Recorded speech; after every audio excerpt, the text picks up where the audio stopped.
Hare Nama Hare Nama eva kevalam Kalo nasteva nasteva nasteva gatiranyata.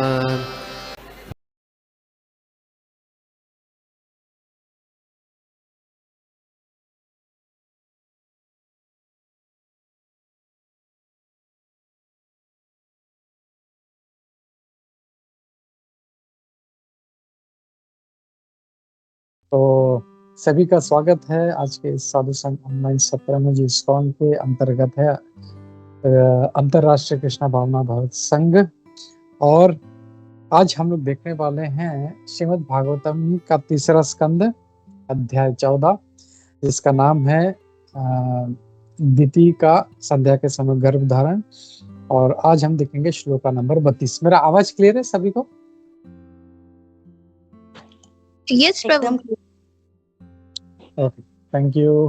हरे कृष्णा। ठीक है, तो हम लोग प्रार्थना से शुरू करते हैं। ओम नमो भगवते वासुदेवाय। ओम नमो भगवते वासुदेवाय। ओम नमो भगवते वासुदेवाय। नारायणं नमस्कृत्य नरं चैव नरोत्तमं देवीं सरस्वतीं व्यासं ततो जयमुदीरयेत्। नष्टप्रायेषु अभद्रेषु नित्यं भागवत सेवया भगवती उत्तम श्लोके भक्तिर्भवति नैष्ठिकी। हरे कृष्णा। तो मैं श्लोक का शेयर करता हूँ। अथोपस्पृश्य सलिलं प्राणान् अयं यवान्यतः ध्यायन् जजाप विरजं ब्रह्म ज्योति सनातनम। मैं इसका हिंदी में अनुवाद पढ़ता हूँ।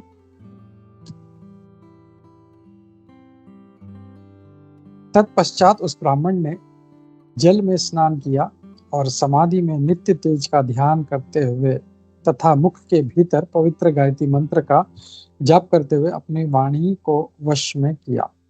हम लोग तात्पर्य भी छोटा सा है, हम इसको पढ़ लेते हैं। जिस तरह शौच के बाद, तात्पर्य श्री प्रभुपाद द्वारा, श्री प्रभुपाद की जय।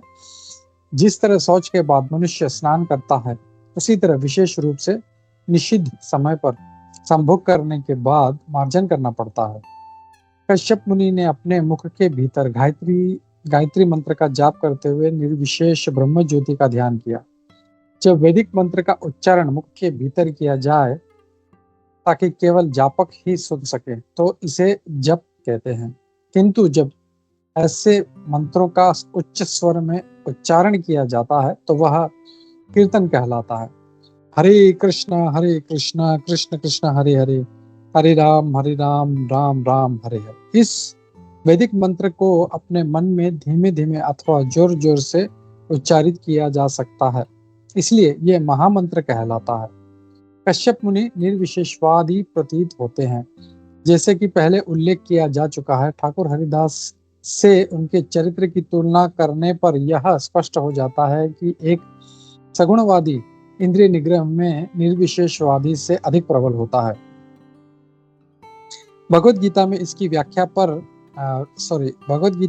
व्याख्या परम दृष्टवा निवर्तते से हुई है। उच्च पद पर स्थित होने पर मनुष्य निम्न कोटि की वस्तुएं ग्रहण करना बंद कर देता है। ऐसा माना जाता है कि स्नान करने तथा गायत्री जाप करने के बाद मनुष्य शुद्ध हो जाता है, किंतु महामंत्र इतना शक्तिशाली है कि कोई इसे किसी भी स्थिति में, चाहे धीरे धीरे जपे या जोर जोर से, वह संसार की सारी बुराइयों से बच जाता है। हरे कृष्णा। नमो विष्णुपादाय कृष्णप्रेष्ठाय भूतले श्रीमते भक्ति वेदांत स्वामिन इति नामिने। नमस्ते सारस्वती देवे गौरवाणी प्रचारिणे निर्विशेष शून्यवादी पाश्चात्य देशतारिणे। जय श्री कृष्ण चैतन्य प्रभु नित्यानंद श्री अद्वैत गदाधर श्रीवासादि गौर भक्त वृंद। हरे कृष्णा कृष्ण कृष्ण हरे हरे, हरे राम राम हरे। नाना शास्त्र विचारणैक निपुणो षड धर्म संस्थापको लोकानां हितकारिणो त्रिभुवने मन्यो शरण्याकरो। श्री राधा कृष्ण पदारविंद भजनानंदेन मत्तालिको वंदे रूप सनातन प्रभु शिव जीव गोपाल।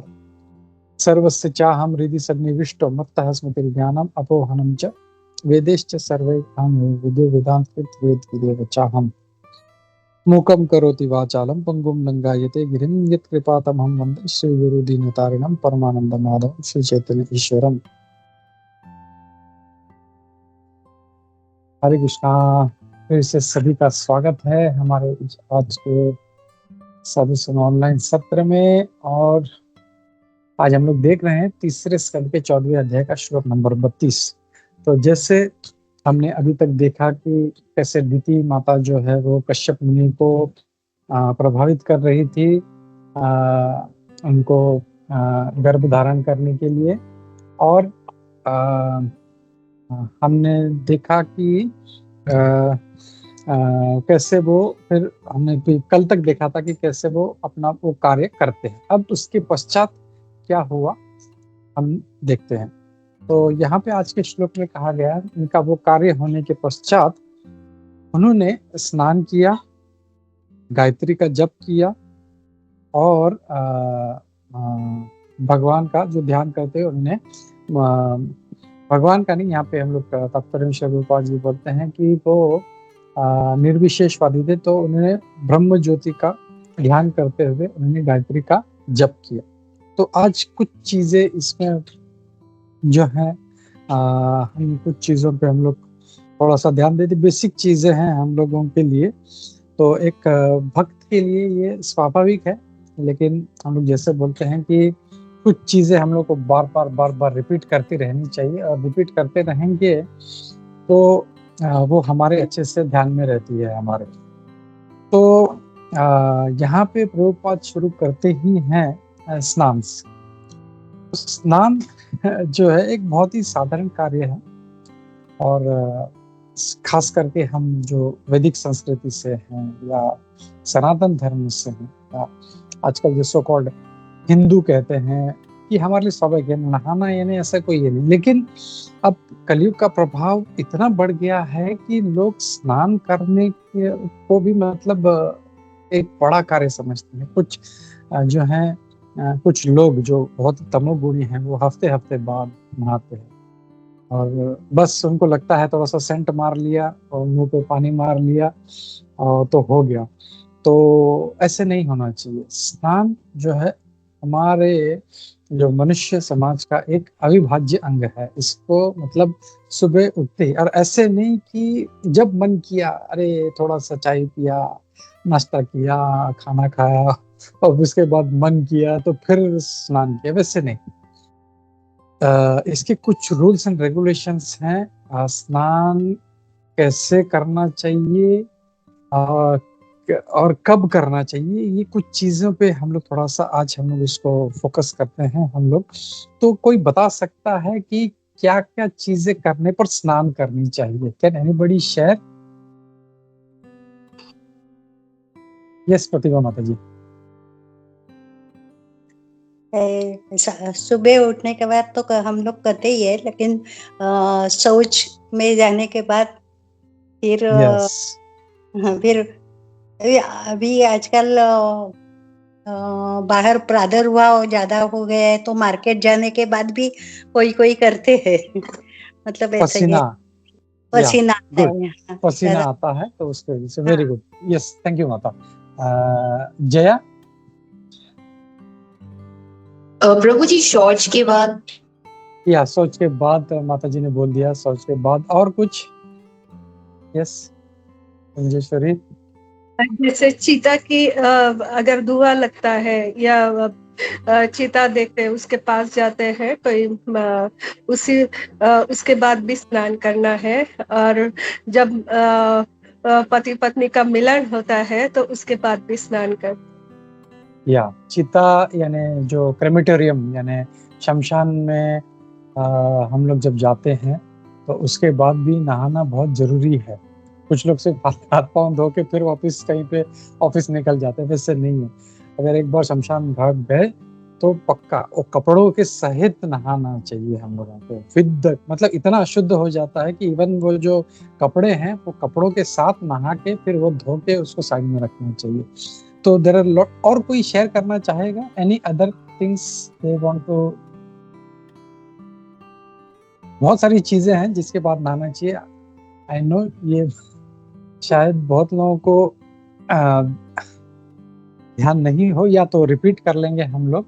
यस मुंजेश्वरी। हाँ, बाल कटवाने के बाद, बाल नेल्स कटने कटवाने के के बाद। बाद। Very good. बाल काटने के बाद, नाखून काटने के बाद, तो ये सब चीजें जो है हम लोग, नहाना हम लोग को कब कब चाहिए हम लोगों को, ये बहुत ध्यान रखना चाहिए। नहीं तो नहाते क्यों हैं हम लोग? सबसे पहला बड़ा चीज, नहाते क्यों हैं हम लोग?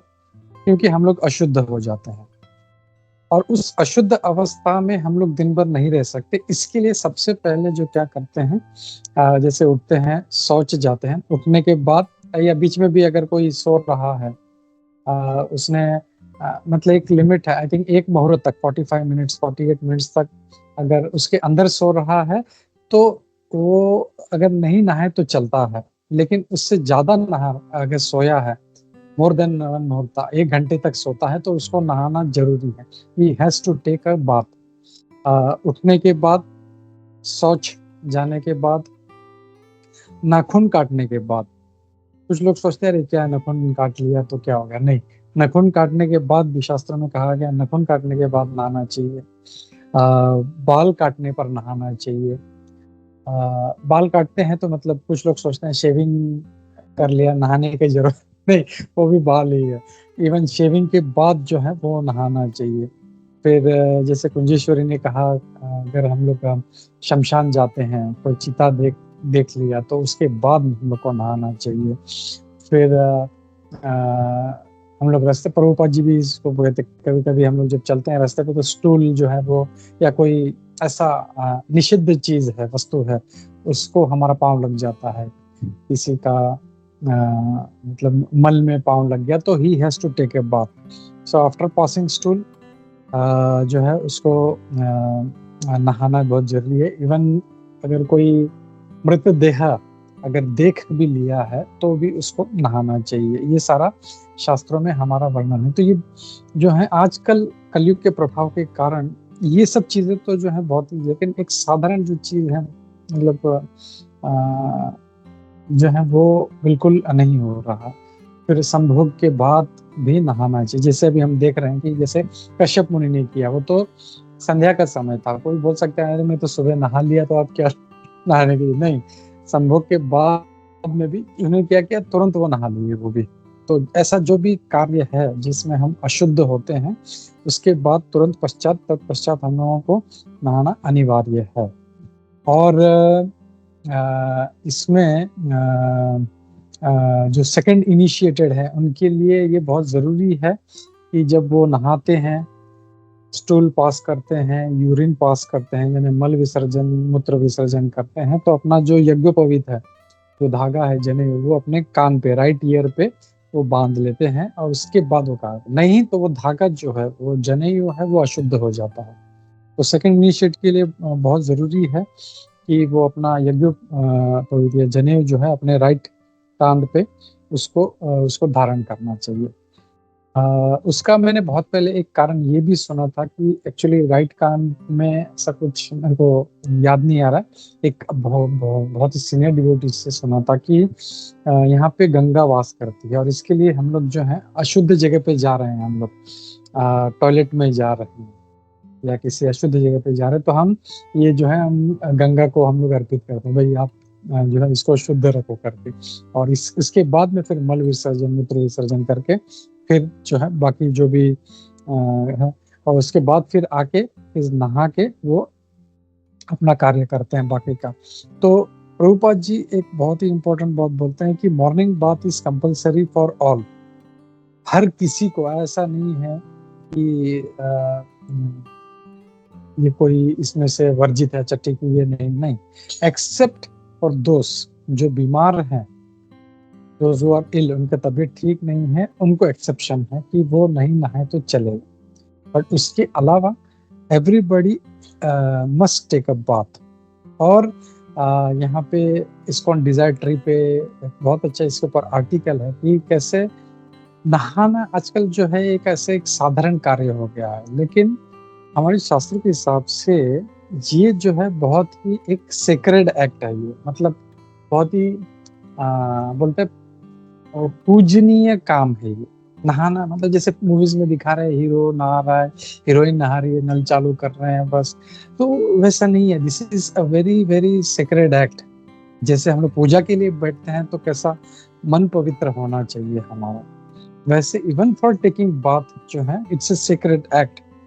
और इसको जब नहाते हैं तो हम लोगों को भगवान का ध्यान करते रहना चाहिए, हम लोग को मेडिटेशन भगवान का चलते रहना चाहिए। और इसके लिए जो है हम लोग प्रेयर्स रिसाइट कर सकते हैं, कुछ स्तोत्र रिसाइट कर सकते हैं, भगवान के कुछ स्तुति है वो रिसाइट कर सकते हैं हम लोग।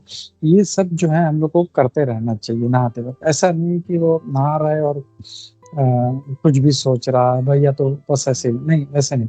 तो शास्त्र में कहा गया है कि it's a very sacred act, और इसको भगवान का चिंतन करते हुए हम लोगों को रिसिटेशन करते हुए, प्रेयर्स का रिसिटेशन करते हुए करना चाहिए।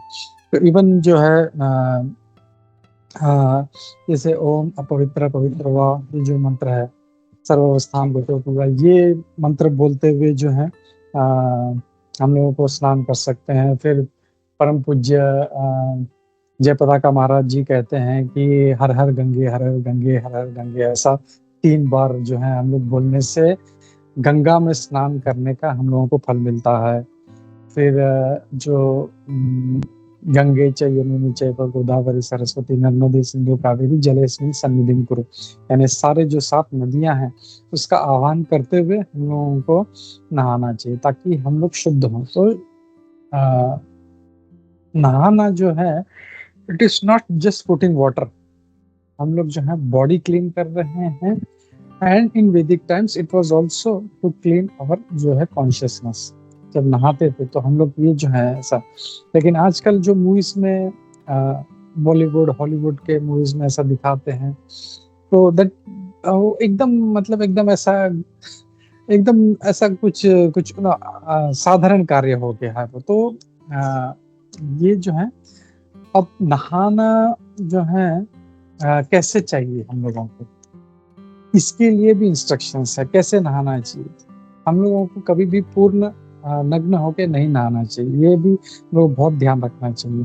शास्त्र में कहा गया है कि कम से कम एक कौपीन जो है ब्रह्मचारी और जो सन्यासी है उनको एक कौपीन धारण करके नहाना चाहिए, और बाकी जो गृहस्थ है वो 2 क्लॉथ्स यानी वो एक गमछा जो है उसको लपेट के नहाना चाहिए। पर माताएं जो हैं वो ऊपर से नीचे तक अपने चेस्ट से लेकर नीचे तक जो है पूरा कवर करके उसको नहाती हैं, और वो जो है वो कपड़ा अशुद्ध होता है। ऐसा नहीं है कि वो उसी से नहाया उसी से फिर उसको निचोड़ दिया और उसी से बदन पोंछ लिया, नहीं, दैट इज अशुद्ध। एक सूखा जो गमछा है आपका, एक्चुअली जो टर्किश टॉवेल और ये सब जो होता है ये टर्किश लोगों के लिए, हमारे हम लोग सिंपल। प्रॉब्लम क्या है, मैं बोलता हूँ कि टर्किश टॉवेल जो है वो लोग उसको धोते नहीं। जैसे ही हम लोग नहाते हैं, गमछा जो है हमारा इंडियन जो वैदिक कल्चर है, हम लोग जब नहाते हैं तो तुरंत उसको निचोड़ के हम लोग सुखाने डाल देते हैं। फिर 1 घंटे बाद भी अगर नहाना है तो इट इज रेडी बदन पोंछने। टर्किश टॉवेल मैंने कभी देखा नहीं किसी को धोते हुए, जैसे नहा लिया फिर धोया सुखा दिया, उसको धोने में तकलीफ उसको सुखाने में तकलीफ। तो that is not for our वैदिक कल्चर। ये जो है हम लोगों को बहुत ही अच्छा पतला जो हमारा जो कल्चर है गमछा होना चाहिए, और नहाने के लिए अलग होना चाहिए और पोंछने के लिए जो वो अलग होना चाहिए। ये सब डिफरेंट जो है होना चाहिए। और खास करके हम लोग जब किसी नदी में जब नहा रहे हैं तो इस बात का बहुत ध्यान होना चाहिए कि वी आर नॉट फुल, मतलब पूर्ण नग्न नहीं है हम लोग। कम से कम हम लोगों को 2 वस्त्र धारण करके हम लोगों को नहाना चाहिए, ये बहुत ज़रूरी है। और फिर ब्रह्मचारी और जो सन्यासी हैं उनको मिनिमम दिन में 3 बार नहाना चाहिए, और गृहस्थ को कम से कम 2 बार दिन में मिनिमम ये नहाना चाहिए। और ऐसा भी नहीं, जैसे मैं बोल रहा था कि आराम से जब मन किया तब आराम से चाय नाश्ता करके। एक्चुअली ये भी ध्यान रखना चाहिए कि ये जो हमारे शास्त्रों में जो इंस्ट्रक्शंस हैं कि कैसे नहाना चाहिए, कब नहाना चाहिए, ये भी बहुत इम्पोर्टेंट। होता क्या है कि कुछ लोग जो है खाने के बाद नहाते हैं। तो होता क्या है कि जैसे हम लोग खाते हैं तो हमारा जो जठर अग्नि है वो प्रज्वलित होता है और उसको पचाना शुरू करता है। और उसके बाद जब नहाते हैं तो बॉडी ठंडा हो जाता है, तो जठर अग्नि भी ठंडी पड़ जाती है। तो इसके लिए देखेंगे कि जो खाने के बाद नहाते हैं वो जरूर बीमार पड़ेंगे। They will always be ill, उनका तबीयत कभी अच्छा नहीं रहेगा। और इसके लिए जो है first you have to take a bath and that too before sunrise. Sunrise के पहले हम लोगों को नहाना चाहिए और इवनिंग वाला जो है वो सनसेट के पहले नहाना चाहिए। अब यहाँ पे जैसे इस्कॉन डिजायर ट्री में मैं देख रहा था, उस आर्टिकल में भी कहा गया था कि जैसे मुझे खुद को मतलब जो है कि I can not do that before sunset. Specially ये विंटर के टाइम पे बहुत डिफिकल्ट हो जाएगा क्योंकि सूरज जल्दी ढल जाता। तो वहाँ पे उन्होंने कहा है कि एज पर योर कन्वीनियंस, जब भी आप ऑफिस से जब आ रहे हैं, वर्क आने के बाद आप वो नहाने का कार्य जरूर करना चाहिए। तो ये था उसके बारे में। और जिन्होंने शिखा रखी है तो उनको नहाने के बाद अपना शिखा जो है, जो ब्रह्म गायत्री है, वो उसको मन में बोलते हुए उसको यहाँ पे उसको बांधना चाहिए। फिर उसके बाद नहाने के बाद जो है आचमन करना चाहिए हम लोगों को। आचमन जो है ये हमारा जब भी हम लोग डेटी वर्शिप करते हैं या भगवान के पास जाते हैं उस समय तो करते हैं, लेकिन नहाने के बाद जो है हम लोग आचमन भी करते हैं। तो आचमन से क्या होता है, कोई बता सकता है मुझे? कैन यू टेल मी आचमन से क्या होता है? हम लोग आचमन क्यों करते हैं? What is the purpose? Yes जय। हरे कृष्णा प्रभु, थोड़े दिन पहले यहाँ पे डिवोटीज ने आचमन के बारे में बताया था कि जब हम तुलसी महारानी को हम टेम्पल में करते हैं, यहाँ पे वो आचमन करके बाद में उसमें तुलसी महारानी में पानी डालते हैं ताकि हम शुद्ध हो जाएं। या तो तुलसी महारानी को हाथ लगाने के पहले हमें शुद्ध होना है, तो इसके लिए हम लोग पहले आचमन करते हैं। चाहे तुलसी महारानी हो, हमारे विग्रह हो, भगवान का इवन पिक्चर भी हो। ऑल्टर के पास जाना है तो पहले मुझे आचमन करना पड़ेगा, उसके बिना हम ऑल्टर के पास नहीं जा सकते। तो आचमन से क्या होता है, हम लोग शुद्ध होते हैं। तो मंत्र क्या है, कोई कैन यू टेल मी आचमन करने के लिए?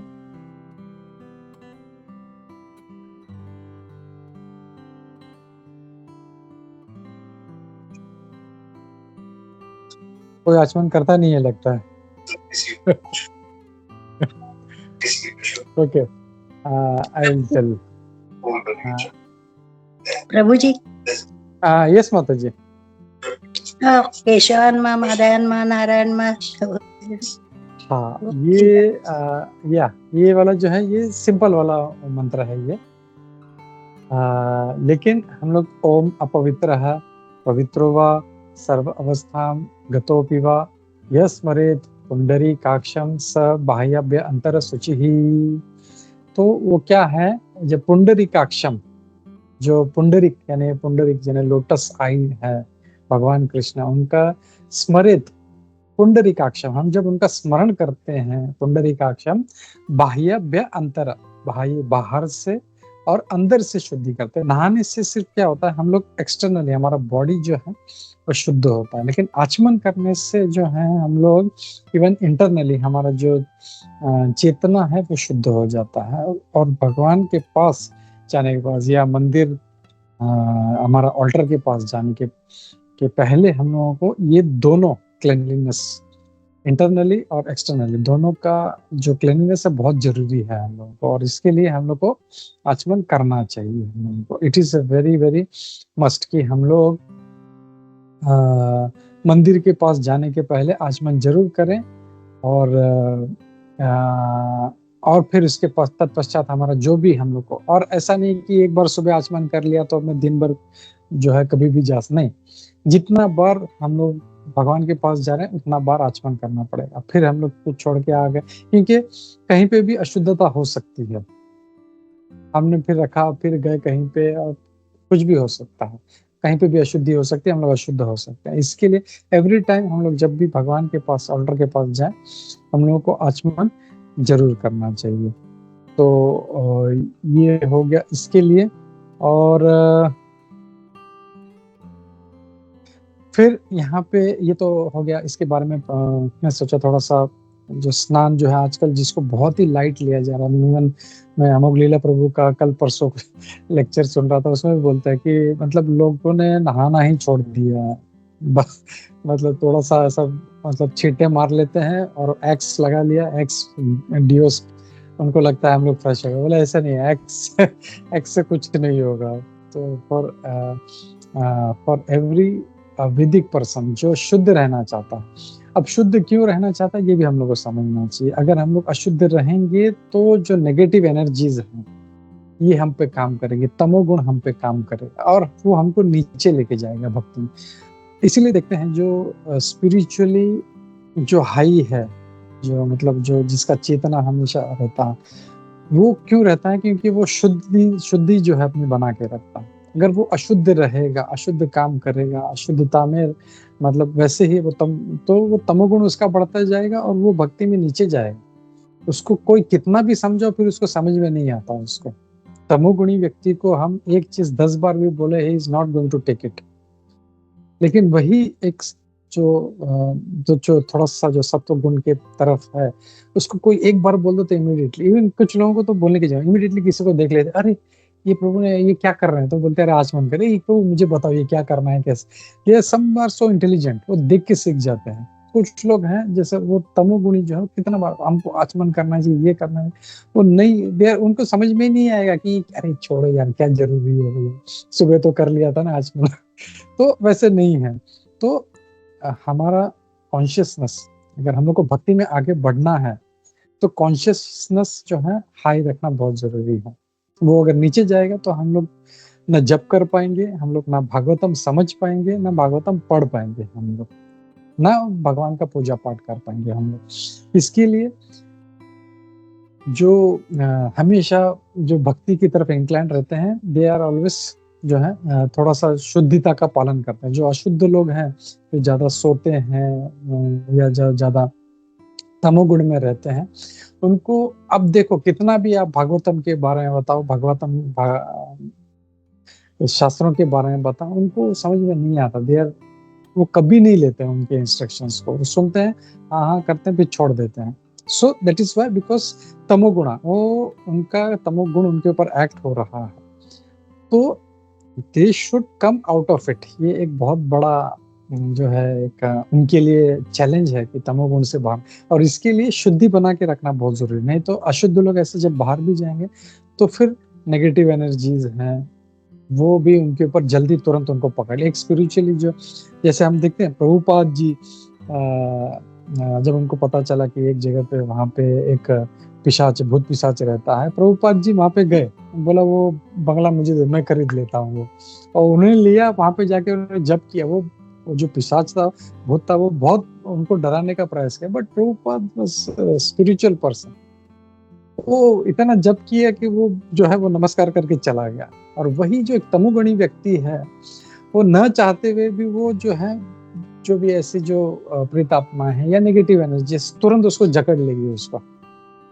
तो इसीलिए जो अपना चेतना जो है हमेशा जो है भगवान का स्मरण, भगवान का, जो तमोगुणी व्यक्ति भगवान का स्मरण भी नहीं कर पाएगा वो, क्योंकि उसके दिमाग में जो है तमोगुणी चीजें चलती रहेंगी। तो इसके लिए अगर भक्ति में आगे बढ़ना है तो कॉन्शियसनेस हम लोगों को अच्छा रखना है, और कॉन्शियसनेस अच्छा रखने के लिए बेसिक चीजें जो है शुद्धि, ये बना के रखना जरूरी। अगर अशुद्ध रहेंगे हम लोग जीवन में तो हम लोग कभी आगे नहीं बढ़े। सो दैट्स व्हाई ये शुद्धि जो है इतना इम्पोर्टेंट। और ये हमारा जो डेटी वर्शिप का अविभाज्य है। कभी कोई बोलता नहीं है कि आप मंदिर के पास जा रहे हैं, अरे कोई नहाने का जरूरत नहीं, बस उठो ऐसे ही चले जाओ। नहीं, आपको नहाना है, नहा के भी नहीं चलेगा। नहाने के, कुछ लोग सोचते हैं नहा लिए बस अब तो मैं भगवान को हाथ लगा, नहीं, नहाने के बाद आचमन करना है। आचमन के बाद जो है हम लोग अंदर से भी जब शुद्ध हो जाएंगे, और ऐसे नहीं ऐसे नहीं, एकदम एकदम पूरा शांति के साथ में सत्व गुण में होते ओम अपवित्र पवित्र वा सर्वस्थाम गतोपि वा यस्मरे पुंडरी काक्षम। ये जब बोलते हैं तो पुंडरी का स्मरण होना चाहिए हम लोगों को। उस समय कुछ मूवी का ध्यान हो रहा है तो हम लोग शुद्ध नहीं होंगे। पुंडरीक यस्मरेत पुंडरीकाक्षम, जब जब उसका स्मरण होगा तो हम लोग शुद्ध होंगे। तो ये जो है हम लोग करेंगे तो हमारा जो है हम लोग ये कार्य कर सकते हैं। तो मैं सारा स्ट्रेस इसलिए दे रहा हूँ इसके ऊपर क्योंकि शुद्धि बना के रखना बहुत जरूरी है। और जब शुद्धि बनाएंगे तो हम लोग चेतना अच्छा होगा, चेतना अच्छा होगा तो हम लोग भक्ति भी अच्छा कर पाएंगे, हम लोग जप अच्छा कर पाएंगे। बोलते हैं अरे जप नहीं हो रहा है, ये क्या करें प्रभु, जप नहीं हो रहा है। क्यों? क्योंकि मन जो है वो खींच रहा है हम लोगों को। मन तो वैसे ही बहुत स्ट्रांग है, चाहे सत्वगुणी हो तो, बट स्टिल अगर हम लोग ही अशुद्ध रहेंगे, हम लोग खुद मन जो है तमोगुण को दे रहे हैं तो वो बिल्कुल भी करने नहीं देगा। And that's why very very important हम लोग शुद्धि बना के रखें हम लोग। That is very very important. ये हो गया। और उसके बाद में फिर प्रभुपाद जी जो तात्पर्य में कहते हैं कश्यप मुनि जी के बारे में कि कश्यप मुनि किस तरह से वो बोलते हैं जो है उन्होंने स्नान किया, स्नान के पश्चात वो जो था वो उन्होंने ब्रह्म ज्योति का ध्यान किया। और ब्रह्म ज्योति का ध्यान करते उन्हें गायत्री मंत्र किया। गायत्री मंत्र भी कैसे? विद इन हिज माउथ, अपने मुंह के अंदर, ऐसे नहीं जोर जोर से जैसे आजकल चल रहा है सब यूट्यूब में और कहीं कहीं पे जाओ मंदिरों में जोर जोर से लाउड स्पीकर में वो पूरा गायत्री मंत्र चल रहा है। That is not the way for Gayatri मंत्र। तो कुछ जो हमारे वैदिक मंत्र हैं उसको मन में अपने मन में जप होना चाहिए, उसको जोर से नहीं बोल सकते हम लोग। और कुछ जो मंत्र हैं वो हम लोग जोर से बोल सकते हैं। तो जो गायत्री मंत्र है it has to be chanted within the mind, within the mouth, और उसको हम लोगों को तभी उसका असर होगा। उसको जोर से उसको वो मतलब उसका इंस्ट्रक्शन ही है कि गायत्री मंत्र जोर से नहीं बोल सकते हम लोग। तो कश्यप मुनि जी भी वही किया, वो उन्होंने ब्रह्म ज्योति का ध्यान किया और वो गायत्री मंत्र का जप किया। प्रभुपाद जी बोलते हैं विद इन हिज माउथ, अपने मुंह के अंदर उस गायत्री मंत्र का जप किया। तो गायत्री मंत्र से भी जो है क्या होता है, एक्चुअली गायत्री मंत्र का इम्पोर्टेंस क्या है? गायत्री मंत्र करने से हम लोग और शुद्ध होते हैं। लेकिन प्रभुपाद जी इस बात को बहुत जोर देते हैं। वो कहते हैं कि first initiation is enough. Prabhupad ji ने एक जस्ट अ मिनट, कहाँ गया वो?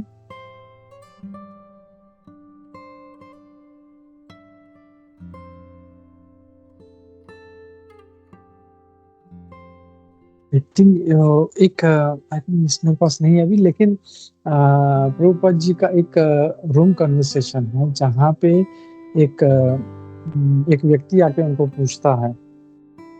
तब वो कहते हैं कि मतलब पूछते हैं कि कितने प्रकार, मतलब कितने लेवल के इनिशिएशन है। वो बोलते हैं कि फर्स्ट इनिशिएशन जो है वो हरिनाम दीक्षा है। हम लोग जो इस्कॉन में अभी जो होता है फर्स्ट इनिशिएशन इज हरिनाम, उसको हरिनाम दिया जाता है। और हरिनाम करते करते करते करते वो जो अच्छा मतलब पक्का हो जाता है तो कई सालों के बाद उसको फिर सेकंड इनिशिएशन जो ये गायत्री मंत्र है वो दिया जा, वो गुरु के द्वारा मिलता है उसको। लेकिन प्रभुपाद जी मतलब मेंशन करते हैं, इवन जो जीव गोस्वामी वो कहते हैं कि जीव गोस्वामी कोट करते हैं कि जीव गोस्वामी जी ने कहा है कि first initiation is enough, sufficient. हम लोगों को सेकंड इनिशिएशन नहीं मिले तो उसमें ऐसा नहीं है कि अरे मैं कैसे जिंदगी में स्पिरिचुअली आगे बढ़ूंगा। नहीं, अगर आपका फर्स्ट इनिशिएशन हो गया दैट इज इनफ। आप लोग इस हरिनाम के माध्यम से आप जो है भगवत धाम पहुंच सकते हैं। That is sufficient. हम लोग को और कुछ करने की जरूरत नहीं है। हम लोगों को सिर्फ ये जो हरे कृष्णा कृष्ण कृष्ण हरे हरे, हरे राम राम राम हरे, ये मंत्र सिर्फ हम लोग अच्छे से जप करें हम लोग तो हम लोग भगवत धाम जरूर पहुंचेंगे। हम लोग उसके लिए हम लोगों को और किसी और मंत्र का जरूरत नहीं है। तो ये नहीं हम लोग अगर दीक्षा नहीं हुआ, दूसरा दीक्षा नहीं हुआ, गायत्री मंत्र का दीक्षा नहीं हुआ तो हम लोग क्या होगा? नहीं, first initiation is sufficient. Prabhupad ji कहते हैं, जीव गोस्वामी जी को कोट कर देते हैं, दैट इज सफिशिएंट। हम और शास्त्रों के द्वारा बोलते हैं, ऐसा नहीं है कि हम लोग को वो लेना ही है। तो that is sufficient and that is enough for us. तो वो कहते हैं तो जैसे मैं कह रहा था कि जो गायत्री मंत्र है वो मुंह के अंदर जप करते हैं, माइंड में जप करते हैं, लेकिन जो हरे कृष्ण महामंत्र है वो हम लोग जोर से बोल सकते हैं, हरे कृष्णा कृष्ण कृष्ण हरे हरे, हरे राम राम राम हरे हरे। और इसको जब हम लोग जोर से बोलते हैं तो प्रभुपाद जी कहते हैं इसको कीर्तन कहते हैं हम लोग। एक होता है जप जो हम लोग धीरे धीरे करते हैं, अपनी को सुनाई दे इतना करते हैं, और दूसरा जो है जब हम लोग जोर से करते हैं सब, तो उसको कीर्तन कहा जाता है। तो कुछ प्रभुपाद जी यहाँ पे कहते हैं कुछ मंत्र हैं जो माइंड में जप करना चाहिए, जैसे गायत्री मंत्र है, और कुछ वैदिक मंत्र हैं जिसको मन में जपना चाहिए, और कुछ मंत्र जो चाहे आप मन में बोलो, अपने आप से बोलो, या आप जोर से बोलो, इट इज सेम। और ये इसीलिए इसको जो है महामंत्र कहा गया है। This is not an ordinary मंत्र, और ये एक मंत्र जो है हमको भगवान के धाम जरूर पहुंचाएगा। We need to be dead sure, इसमें कोई भी डाउट नहीं है, ये महामंत्र हमको पक्का हमको भगवत धाम लेके जाएगा। सो पूर्ण विश्वास के साथ हम लोगों को इसके ऊपर अच्छे से जो है हम लोग को शुद्धता रखते हुए हम लोग को जप करने का प्रयास करना चाहिए। फिर यहाँ पे प्रभुपाद जी और एक चीज कहते हैं कि Kashyap Muni appears to be an impersonalist, ऐसा लगता है प्रभुपाद जी कहते हैं कि वो निर्विशेषवादी थे, और इसलिए उन्होंने ब्रह्म ज्योति का ध्यान करते उन्होंने गायत्री मंत्र किया। तो कश्यप मुनि, और जैसे हम लोग जानते हैं दो प्रकार के हैं भक्त होते हैं, एक जो ब्रह्म का ध्यान करते हैं, एक भगवान का ध्यान करते हैं। तो हम लोग जानते हैं वदन्ति तत्त्वविदस् तत्त्वम् यज्ञानमध्यं ब्रह्मेति परमात्मेति भगवानेति शब्देते। तो ये स्टेप्स हैं अलग अलग। तो जो कश्यप मुनि थे वो उस जो ब्रह्म के स्टेप वाले थे वो, लेकिन वो हरिदास ठाकुर जी का उदाहरण देते हैं। हरिदास ठाकुर कैसे जो है वो टॉप मोस्ट जो थे, जो भगवान रियलाइजेशन है उसके बारे में वो ध्यान करते, भगवान का रूप का ध्यान करते, that's why he was top. और इसलिए हमने देखा अभी कल के डिस्कशन में कि कैसे कश्यप मुनि ब्रह्मवादी इतने इंटेलिजेंट होने के बाद, इतना सारा ज्ञान था उनको, सारा रिचुअल्स पता था, ये ऐसे नहीं करना चाहिए, ऐसे करना चाहिए, सब होने के बावजूद भी जब वो प्रसंग आया, अदिति माता ने कहा कि मेरे साथ संभोग करिए, तो वो रेडी हो गए, वो कंट्रोल नहीं कर पाए अपने आप। और वहीं पे वही इंसिडेंट हरिदास ठाकुर जी के पास, ये तो उनकी पत्नी थी, हरिदास ठाकुर के पास तो एक सुंदर वेश्या आई थी, तो वो समझ गए, वो चाहते तुरंत तो छोड़ के जा सकते थे, नहीं वो इतने दयालु थे, बोला इसका भी उद्धार करना है मेरे, इसके लिए वो रुक गए, बोला मैं इसका भी उद्धार करता हूँ, चलो। तो वो बोले कि अच्छा ठीक है, मैं तुम्हारी इच्छा पूरा करता हूँ, ये मेरा थोड़ा जप बाकी है, please give me some time, मैं जप करता हूँ थोड़ा, ये खत्म करके फिर मैं तुम्हारी इच्छा पूरा। और वो जप करते रहे पूरा रात बीत गया, सुबह हो गई, तो फिर वो सॉरी बोला, उसका टाइम तो निकल गया, आप कल फिर आना। ऐसे 3 दिन तक उसको अपना पूरा जप उसके सामने किया, उसको सुनाया, तो वो जो वेश्या थी वो भी भगवान की शुद्ध भक्त बन गई। क्यों? क्योंकि वो कृष्ण कॉन्शियस या जो भगवान रियलाइजेशन है, ब्रह्मेति परमात्मेति भगवानेति शब्द के, तो जो भगवान रियलाइजेशन के लेवल के भक्त थे, इसके लिए वो अपने मतलब इंद्रिय कंट्रोल तो उनके लिए मतलब एकदम ऐसा मतलब सोचा भी नहीं कि मुझे, जैसे कश्यप मुनि को थोड़ा सा ये हो गया कि स्ट्रेस हो गया, अभी क्या करूं, बोले उसको समझाया थोड़ा सा, अरे मत, उनको कुछ भी नहीं, हरिदास ठाकुर जी बिठाया उसको, बोला चलो बैठो हम लोग जप करते हैं, और जप किया। तो that is the difference between ब्रह्मवादी, प्रभुपाद जी बोलते हैं, एंड सगुणवादी, जो निर्विकार जो वाले हैं या निर्गुण वाले हैं, और एक सगुण वाले हैं, उसमें ये फर्क है। तो सगुण वाले they are more able to control, और प्रभुपाद जी उसका निष्कर्ष भी देते हैं कि परम दृष्टवा निवर्तते, भगवद गीता का जो श्लोक है, भगवद गीता का जो श्लोक है कि परम दृष्टवा निवर्तते। अभी जैसे कुछ भी चीज है, कोई भी इच्छा है, जैसे कल भी अमित प्रभु जो थे वो इसका प्रभुपाद जी का एक कोट कर रहे थे कि वासनाएं हम लोग कंट्रोल नहीं कर सकते, तो वासनाओं को हम लोग को डाइवर्ट करना, हमारी जो इच्छाएं हम लोग उसको मार नहीं सकते, हम लोग बिना डिजायर से नहीं रह सकते, डिजायर हमारी पक्का रहेंगे, लेकिन जो डिजायर है उसको भगवान की तरफ लेके जाना है हम लोगों को। तो वो जो हर चीज जो है हम लोग भगवान को जब केंद्र में रखे करते हैं तो वो, और उसमें क्या होता है कि हमारा जो लोअर टेस्ट, जैसे हम लोग हमेशा उदाहरण लेते हैं कि किसी को थोड़ा सा मावा, थोड़ा सा शक्कर, थोड़ा सा दूध, उसको बोलो ये अलग अलग थोड़ा सा टेस्ट करो, उसको थोड़ा ठीक लगेगा। उसी का फिर उसको जो अच्छे से गुलाब जामुन या रसगुल्ला बना के दो उसको, तो अरे वाह, और फिर उसको बोले ये थोड़ा सा मावा है, ये थोड़ा शक्कर, नहीं नहीं नहीं ये नहीं चाहिए मेरे को, वो जो सेकंड टाइम दिया था वो दो।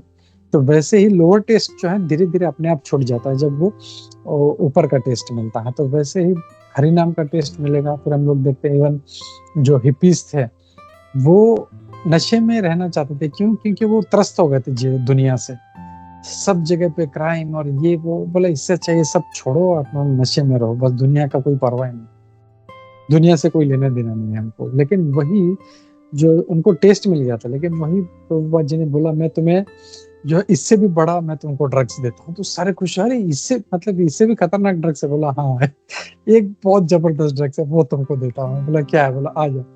और फिर सबको प्रभुपाद जी ने हरे कृष्णा कृष्ण कृष्ण हरे हरे, हरे राम राम राम हरे, ये जब मंत्र जब कीर्तन किया उनके सामने, तो जैसे हम देखते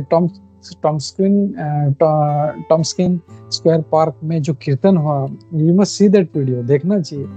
और वो फर्स्ट प्रभुपाद जी का फर्स्ट कीर्तन था उस पेड़ के नीचे। ऐसे नहीं था कि वो कोई कोरियोग्राफ्ट किया हुआ था कि सब भक्त लोग आएंगे फिर कीर्तन करेंगे, नहीं, it was a natural. Prabhupad ji बस एक पेड़ के नीचे बैठ गया, तो क्या करना है, कृष्ण कॉन्शियसनेस स्टार्ट करना है, मैं आया हूँ यहाँ पे। उन्होंने जो कीर्तन स्टार्ट किए, ये सारे हिप्पी जमा हो गए। और भगवान का नाम में ऐसा आनंद है कि वो चाहे कोई भी हो, नशा करने वाला हो या कितना भी पापी हो, टेस्ट आता है उसको। और सारे you can see that video, आज भी देख सकते हैं कैसे डांस करते हैं, दे आर एंजॉइंग। तो प्रभुपाद जी ने बोला छोड़ो ये LSD, ये इससे अच्छा वाला जो है ये टेस्ट लो। तो ये परम दृष्टवा निवर्तते, that is the lower taste. हम लोग को अगर छोड़ना है, अगर किसी को कोई फालतू चीज खाने का टेस्ट है या कोई भी आहार, निद्रा, भय, मैथुन, वो छोड़ना है तो उसके ऊपर का टेस्ट लेना पड़ेगा उसको, तभी वो छोड़ पाएगा वो। तो that is very very important. यहाँ पे प्रभुपाद जी कहते हैं परम दृष्टवा निवर्तते, एक जो भक्त है वो इसीलिए जो है वो उसको ऊपर का टेस्ट मिला, इसके लिए नीचे के टेस्ट में कभी आनंद नहीं आता। इवन प्रभुपाद जी जो भगवद गीता का 5वां अध्याय, उसमें एक श्लोक है, उसमें यमुनाचार्य जी का श्लोक है, बाह्य स्पर्श से रसक्त आत्मा, वो श्लोक में कोट करते हैं कि यमुनाचार्य जी मतलब ऐसे स्तर पे पहुंच गए हैं कि इवन स्त्री का स्मरण भी होता है तो उस विचार पे मैं थूकता हूँ, आई स्पिट ऑन दैट। तो उस टेस्ट पे पहुंच गए, उनको वहां पे वो टेस्ट मिल रहा है। जस्ट इमेजिन, मतलब वो कितने हाई लेवल। तो उनको मतलब कोई विचार भी स्त्री का आता है तो ही स्पिट्स ऑन दैट थॉट। तो परम दृष्टवा में हायर टेस्ट बहुत जरूरी है। हम लोग कोई सोचे कि इसीलिए जो मायावादी है या ब्रह्मवादी है वो का पतन क्यों होता है, क्योंकि वो हाई टेस्ट जाते नहीं, वो सिर्फ छोड़ देते हैं। अरे ये सब चीज नहीं करना है, ओके मैं छोड़ देता हूँ। वो छोड़ने से फिर क्या होता है, जैसे मनुष्य का जो मानसिक एक प्रकृति है, वो जब बहुत ज्यादा एंजॉय करता है वो परेशान है, छोड़ो ये सब, मुझे थोड़ा वैराग्य चाहिए, मुझे वो सब छोड़ देता है। और फिर वैरागी होते होते होते होते कुछ टाइम उसका निकल जाता है, तब उसको फिर से याद आता है, अरे यार कितना अच्छा था, उस स्त्री का संग कितना अच्छा था, ये वो वड़ा पाव कितना अच्छा, ये पिज्जा कितना अच्छा था, और फिर उधर जाता है। तो माइंड इज भोग त्याग भोग त्याग भोग त्याग करते रहता है। क्यों? क्योंकि वो उन्हें कुछ पकड़ा नहीं है, तो सिर्फ छोड़ देते हैं। That is not enough, just छोड़ना। ये छोड़ना है तो ऊपर का पकड़ना पड़ेगा, तभी जो है हम लोग ऊपर चढ़ पाएंगे हम लोग। सो that is very very important. और लास्ट का लाइन जो है इसमें प्रभुपाद जी बहुत ही स्ट्रांगली कहते हैं, बहुत ही इंपॉर्टेंट लाइन है, बट द महामंत्र इज सो पावरफुल। हमारा जो महामंत्र है इतना पावरफुल है कि वन कैन चैंट लाउडली और सॉफ्टली, चाहे वो जोर से जप करे या धीरे से जप करे, इन एनी कंडीशन। ऐसा नहीं है उसको नहाना पड़ेगा, उसको शुद्ध होना पड़ेगा, ये करना पड़ेगा, वो करना पड़ेगा, ऐसा कुछ। जैसे भगवान के पास जाने तो हम लोग को स्नान करके सब करके हम लोगों को करना चाहिए। लेकिन महामंत्र, जैसे हम वो गोपाल गुरु जो है चैतन्य महाप्रभु का जो पास टाइम, वो भी जानते हैं। चैतन्य महाप्रभु जब टॉयलेट जा रहे थे तो था दांतों में जीभ को जबरदस्ती पकड़े, तो वो छोटा 5 या 7 साल का बच्चा था गोपाल, वो पूछ रहे चैतन्य महाप्रभु आप ये ऐसा क्या कर रहे हो? बोलते मेरा इतना भगवान का नाम लेने का, मेरा इतना जो है हरे कृष्ण महामंत्र जप करने का इतना मेरा जीवा इतना ये हो गया कि मैं जब टॉयलेट में जाता हूँ तो भी मेरा जीवा रुकता नहीं है। मैं इसके लिए इसको ऐसे दांतों में जोर से पकड़ के रखता हूँ कि जप ना करे। तो बोलता है वो गोपाल जो है, वो बोलता है, वो छोटा सा, ये एक लीला है। चैतन्य महाप्रभु तो साक्षात भगवान कृष्ण है, हमको सब पता है, लेकिन वो इसका इम्पोर्टेंस कितना है इस हरे कृष्ण महामंत्र का, वो दर्शाने के लिए ये पास टाइम के। तो गोपाल उनको बोलता है कि अगर वहां पे मृत्यु आ गई तो क्या करेंगे? बोला वहां पे भी महामंत्र जपना चाहिए। सो इवन इन टॉयलेट्स जो है हम लोग जप कर सकते हैं। तो this is very very powerful मंत्र। और जैसे बोलते ना उसमें कोई रूल्स एंड रेगुलेशंस, जैसे हम लोग शिक्षा का अष्टम भी पढ़ते हैं, तो उसमें भी कोई रूल्स एंड रेगुलेशंस का इतना ये नहीं। इसका मतलब ये नहीं है कि हम लोग को बिना नहाए ही मैं जप करूंगा रोज, वैसे नहीं करना है हम लोग को। वी शुड टेक नाइस बात, हम लोग शुद्ध हो जाएंगे, कॉन्शियसनेस बॉडी सारा शुद्ध हो जाएगा, अच्छे से फिर जप कर पाए। हाँ, बिना नहाए करना है तो फिर तुलसी माला पे नहीं करें हम लोग, बेल का है दूसरा जो है उस पे करें या क्लिकर पे करें। तो ऐसा नहीं है कि चैतन्य महाप्रभु का रूल्स एंड रेगुलेशन है तो मैं कैसे भी जप करूंगा, ऐसे नहीं। ये जो महामंत्र का इम्पोर्टेंस है वो बताने के लिए कहा गया। तो हम लोग को वो नहीं पकड़ना चाहिए, अरे तो बिना नहाए जप कर सकते हो, मैं बिना नहाए। एक बार मैं राधा गोविंद महाराज जी का लेक्चर सुन रहा था, तो ऐसे ही किसी एक भक्त ने पूछा कि बोला कि क्या कुछ ऐसा था कि क्या टॉयलेट में हम लोग जप कर सकते हैं? तो महाराज हंसने लगे, बोले अरे भाई इतना सारा टाइम है तुम्हारे, 24 घंटा है, तुमको टॉयलेट में जाके क्यों जप करना है? तो I was laughing। महाराज मतलब इतना अच्छी तरीके से समझाते हैं कि जप करना के लिए ये सारा जो है इम्पोर्टेंस बताता है कि कितना ये पावरफुल मंत्र है, and you can do even there. लेकिन इसका मतलब ये नहीं कि हम लोग वहीं पे करेंगे, बाकी टाइम पे हम लोग मूवी देखेंगे, नहीं, वैसे नहीं। बी नाइस कॉन्शियस, अच्छा सा फ्रेश हो जाओ, शुद्ध हो जाओ, आचमन करो, and then you take mala, and then you chant, and then you see the difference. और वो भी जब ब्रह्म मुहूर्त में हम लोग जप करेंगे जप, फिर आप देखना जो आप नॉर्मली जप करते हो और ये जप में कितना फर्क। So the point Prabhupada is making, it's very powerful मंत्र। और हमको किसी का जरूरत नहीं, किसी सहायता का, किसी यान का जरूरत नहीं है गोलोक जाने के लिए। ये एक मंत्र को हम लोग अच्छे से जप करना है, and that itself is sufficient. हम लोग गोलक धाम जरूर पहुंचेंगे। तो this mantra is very very powerful. Let's chant all together once again, Hare Krishna Krishna Krishna Hare Hare, Hare Ram Ram Ram Hare Hare. Hare Krishna महामंत्र की जय, श्री प्रभुपाद की जय। तो इस मैसेज के साथ मैं यहाँ पे रुकता हूँ। सॉरी, मैं थोड़ा टाइम ले लिया। किसी का कोई प्रश्न है, कोई टीका टिप्पणी है तो हम लोग लेते हैं। हरे कृष्णा। अंतराल श्रीमद् भागवतम की जय, श्रील प्रभुपाद की जय, इस्कॉन गुरुवृंद की जय, सभी उपस्थित भक्तवृंद की जय। हरे कृष्णा।